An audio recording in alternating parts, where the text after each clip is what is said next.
Bienvenue sur notre chaîne. Aujourd'hui, nous allons plonger dans les profondeurs mystérieuses de l'histoire sous-marine. Vous êtes-vous déjà demandé ce qui se cachait sous la surface de l'océan pendant la Seconde Guerre mondiale? Eh bien, vous êtes au bon endroit. Dans cette vidéo, nous allons explorer les labyrinthes sous-marins et les bases secrètes des sous-marins utilisés pendant ce conflit. Préparez-vous à découvrir des histoires fascinantes, des technologies innovantes et des secrets bien gardés. Alors, restez jusqu'à la fin pour ne rien manquer de cette aventure captivante. Et n'oubliez pas de vous abonner à notre chaîne, de liker cette vidéo et de laisser vos commentaires. C'est parti! Les labyrinthes sous-marins ont joué un rôle essentiel pendant la Seconde Guerre mondiale, en abritant les bases secrètes des sous-marins. Ces installations souterraines complexes étaient conçues pour fournir un abri sûr et discret aux sous-marins alliés, leur permettant de mener des opérations maritimes cruciales. Aujourd'hui, ces bases historiques sont souvent oubliées ou méconnues, mais elles ont joué un rôle vital dans l'issue de la guerre.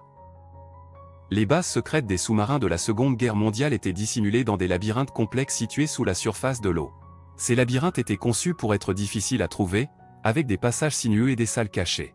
Ils étaient souvent situés dans des endroits stratégiques, tels que des îles isolées ou des zones côtières éloignées, offrant une protection naturelle contre les attaques ennemies. À l'intérieur de ces bases, les sous-marins alliés étaient entretenus et réparés, et leurs équipages se préparaient aux missions dangereuses qui les attendaient. Les installations comprenaient des ateliers pour les réparations, des entrepôts pour le stockage de fournitures et de munitions, des zones de vie pour les équipages et même des quartiers généraux pour les officiers supérieurs. Tout était conçu pour répondre aux besoins spécifiques des sous-marins et de leurs équipages.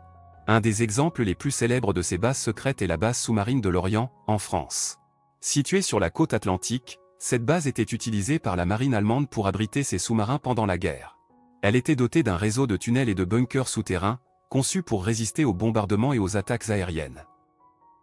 La base de Lorient était un véritable dédale, avec des kilomètres de tunnels qui s'étendaient sous la ville. Les dimensions de cette base étaient impressionnantes, avec la capacité d'accueillir jusqu'à 30 sous-marins en même temps.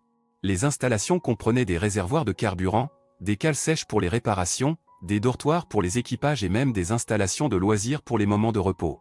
Malheureusement, les bases secrètes des sous-marins n'étaient pas à l'abri des attaques ennemies. Les sous-marins alliés ont mené de nombreuses opérations pour tenter de détruire ces bases, dans le but de réduire l'efficacité de la marine allemande. Malgré les mesures de sécurité strictes, certaines bases ont été découvertes et attaquées avec succès. Aujourd'hui, de nombreuses bases secrètes des sous-marins de la Seconde Guerre mondiale sont devenues des attractions touristiques populaires. Les visiteurs peuvent explorer ces labyrinthes fascinants et en apprendre davantage sur l'histoire des sous-marins et de la guerre.